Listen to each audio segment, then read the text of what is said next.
There's a story that I've seen repeatedly happening in cybersecurity that I love to talk about, and that's that idea that incidents don't start with someone being careless or stupid. They start with someone just being a human. And people are busy. We're all under pressure. We're trying to help each other out, moving fast. It could be the finance person that has something urgent on their desk. It could be the IT person that's responding to an alert at the end of their day. It's an executive that's bouncing between meetings. You guys understand this piece of it, that clicks on a link that they shouldn't have. Or more often, it's the developer that's dropping a credential in an AI tool that they're allowed to use. And for me, the attackers aren't attacking this technology, this security stack that we have. They're attacking the attention, the trust, the fatigue, the urgency of the identities of the humans that are involved. And so I'm a big, passionate person around cyber psychology, and I believe that matters, right? I think it reminds us that security is not just a technical system, it's human performance.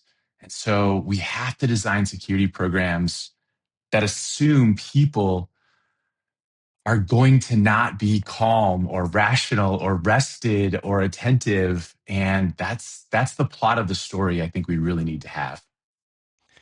I don't know if I've ever heard that term Me using neither. psychology in it. I think it's fantastic. It makes so much sense. That's why I'm so excited about this podcast, because usually around AI and tools, and today we're talking a lot more about us fallible humans, and we'll always be fallible. So welcome back to another edition of the Zero Trust Issues podcast. I'm your co-host Tony Pietrocola. Joining me is my co-host Joe Marquette. Hey Joe. Tony, how are you today? Fantastic. And you know what? We got a great guest today, because that story was very different from what I think a lot of people like to talk about. But joining us today is Rick Mischka. Rick's a great guy. You're going to love this podcast. Head of Resilience and Senior Director of Education and Enablement at AVANT Communications. Rick works with trusted advisors, very intelligent technology consultants to get sharper on cybersecurity, AI, cloud, as you can tell. And Rick has spent over 2 decades working across security, strategy, product education, and he brings that very unique perspective of how people actually think and that psychology around cybersecurity. And that's the stuff that's very tough. I will also say Rick is a veteran. And Rick, thank you so much for your service, and thank you very much for joining the show. I love it. I love it. Yeah, that's great. So 2 decades in the industry. That's wwhy I have a gray beard. Oh my God. That's why I got no hair. That's why, come on, man. It works both ways. Sneaks up on you, right? It does. It does. Rick, we're really excited to talk to you again today. It was a great story, and the cyber the psychology. What'd you say? Cyber psychology? Yeah. Yeah. Wow, what a great phrase. I mean, clearly you look at your career, you've covered a lot of bases when it comes to security. There's you obviously have a focus and a great understanding of the educational side of security. What was, from your perspective, what's the biggest misconception that business leaders have, about human behavior when it comes to security? And like, what's the disconnect do you see most consistently between the leaders and their understanding of what's really creating the challenges that they face from a security perspective? Yeah, Joe, this is going to be kind of a hot topic. I think the biggest misconception is that people, especially leaders, think that their people are the weakest link. Goodbye, right? Like let's make that joke out of the way. They are not. I hate that phrase. I hate that people are the weakest link. It's lazy. It kind of lets the systems that we build off the hook. They're not the weakest link. They're the most targeted part of your security system. I think that's the big difference. The most targeted part of the system. Attackers go after us, the humans, because we adapt, we're trusting, we try to be helpful, we're super busy, we get overwhelmed. We're human, right? I mean, that's the reason they attack us. We're predictable under the pressure. And so I really like leadership that takes the mindset and says, let's build a system that includes all of the great technology that you can go get today in the market, but it includes continuous training, just like continuous threat exposure management, right? It includes continuous training. It builds a culture. It supports mindfulness. It supports mental resiliency training and builds out workflows that include the human as part of the system. It's a great point. So let me give you, and I'm not ashamed to admit this, 2022, right around Christmas time, I was having a phone call with my esteemed colleague, Joe Marquette. I was at a gas station waiting to fill up because I had a meeting. I needed gas to obviously get to. Horrible weather outside. And I was very late for a present that I was waiting for to give someone on Christmas. And I was freaking out. I get a text, said, "Hey, shipment's going to be delayed. Click here. We'll figure it out." I'm like, SOB, this is going to suck because I always buy Christmas gifts late. And I got SIM hijacked in 2022. Now, thank God I had MFA on everything, all the security stuff. Nothing happened except about 5 hours on the phone with AT&T getting my SIM back together. But it happens to everybody. And you just hit the nail on the head. It's just human. Like, you got 5 things going on, wrapping up a call, trying to get gas. You see a thing, you're like, Yep. oh, and how good are they to know it's Christmas? People probably got packages. So I guess the question is text messages, apps, obviously with all the new AI, everything's coming. What can you click on? What can you do as a human anymore? Because we all rely on these technologies. I think the big thing is just understanding if you've set yourself up to be a secure human in most areas of your life, clicking on a link isn't the last bastion of evil, right? It's not the worst thing that can happen to you. Don't put credentials in, right? Don't drop in your username and password when it takes you to that's never going to happen. That's the one thing that I would preach from the highest mountaintops.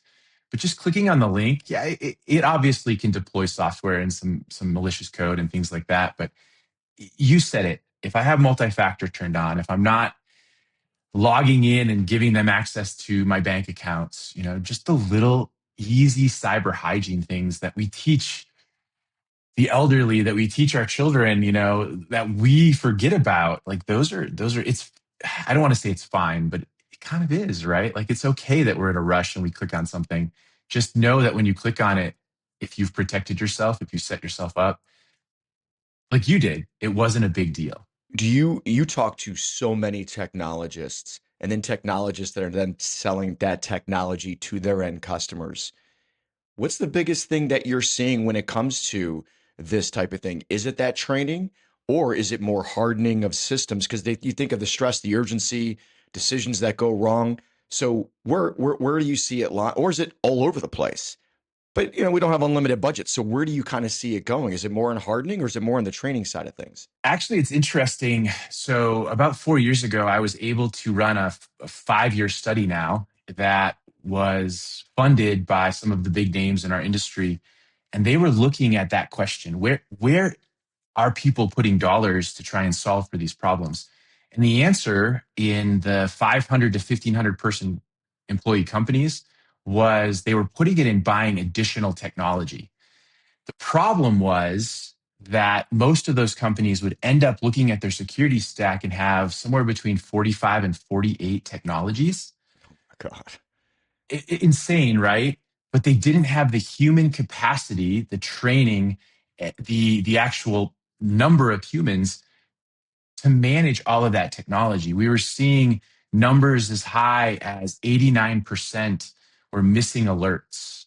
The alerts didn't correlate, those type of things. And over the 4 years, going into the 5th year, we just finished the study up.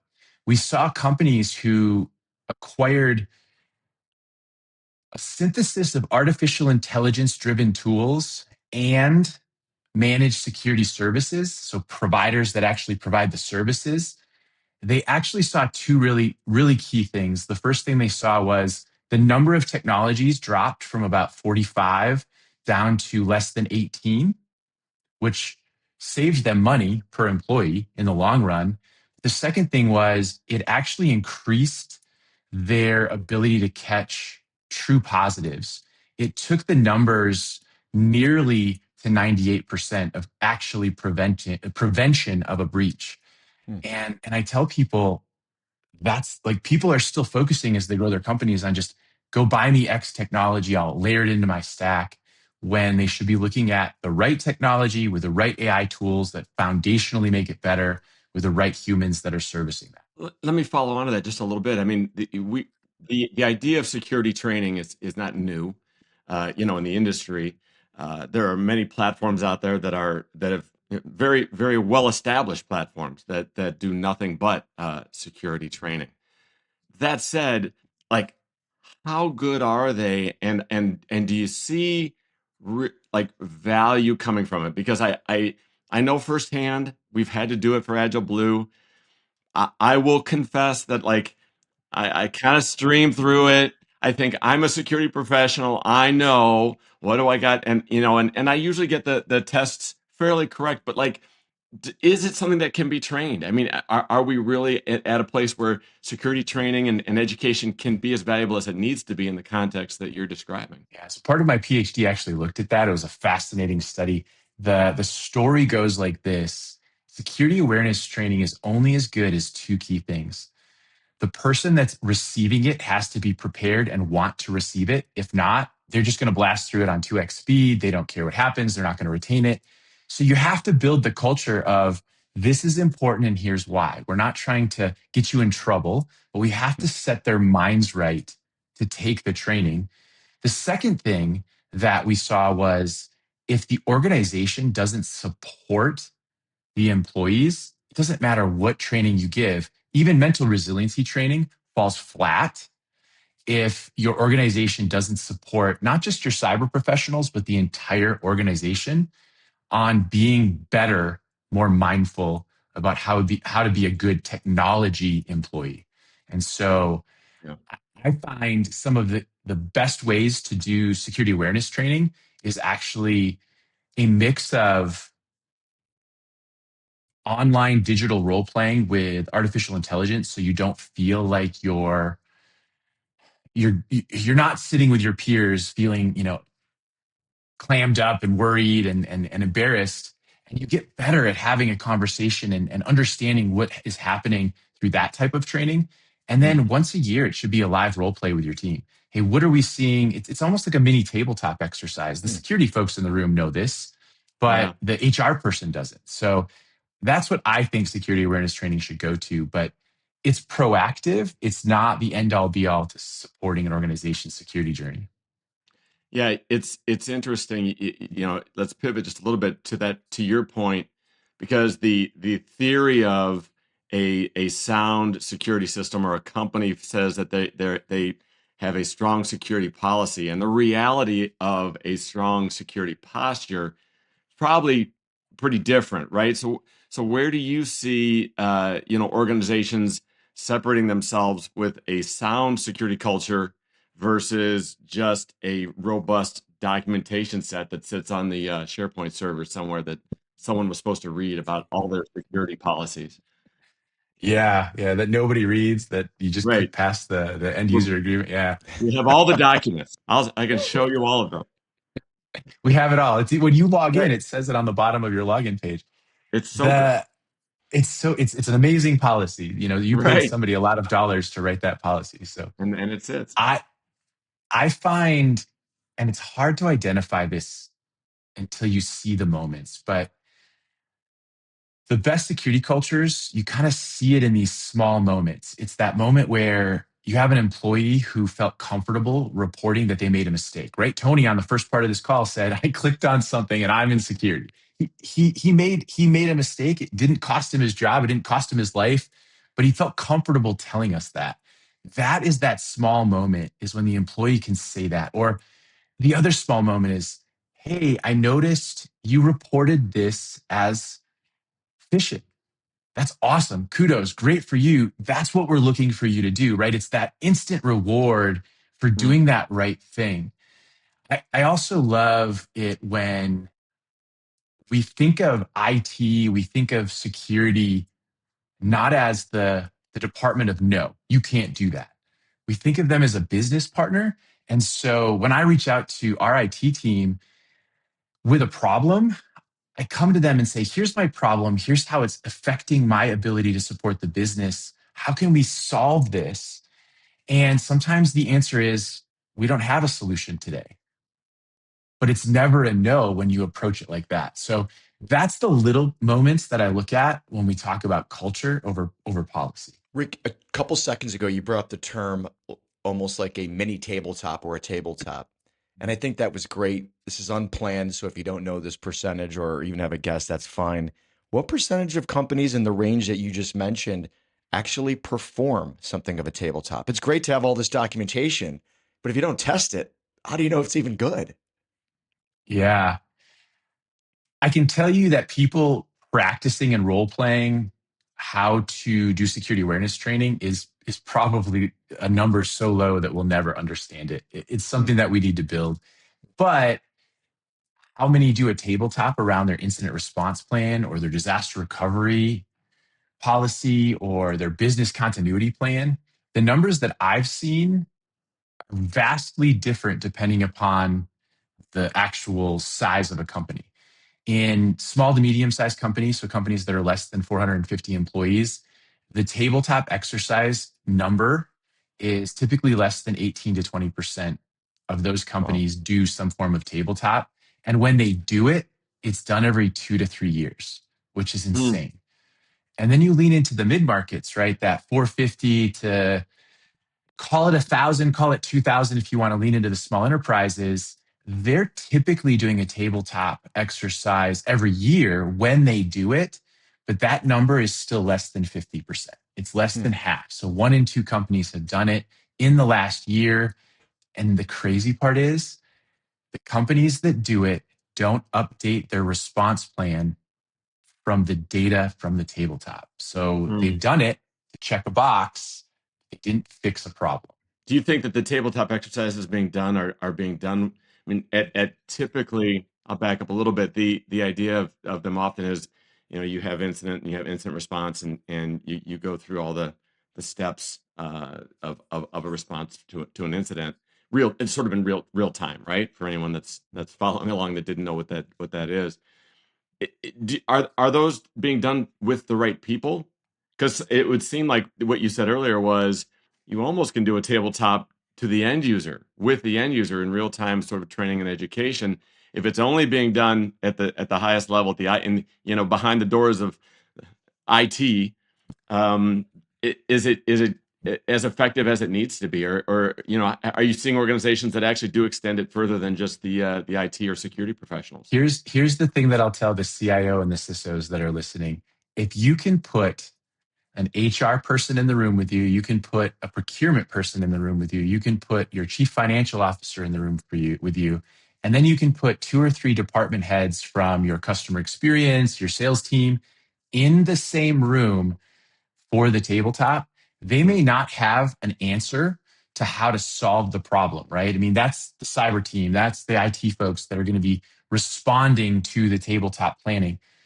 But about a year ago, I actually sat with that group of people that I just listed and I did a tabletop for a company. And at the end of that tabletop, I remember HR going, I can make a story around this to tell the whole organization. And Hmm. finance said, oh my God, this is risk management 101. This is so cool. Thank you for inviting me. Notice I didn't say the CEO was in the room. I didn't say, the board of directors was in the room. I said to other department heads like sales. The sales leader goes, I get it. We're not Hmm. just here to sell. We're here to make sure our business meets the goal of helping our customers solve their problem. I'm selling that goal, that problem solving. But if I can't do it because we've opened up the door for a breach, then I'm not going to make my number, right? That's what the sales Right. leader said. And he goes, and we're just going to look bad as a company. It's going to be hard to rebuild from that. So put those people in a room for the tabletop. And here's the trick, CIO, CISO, you will get the budget you need for most of your toys.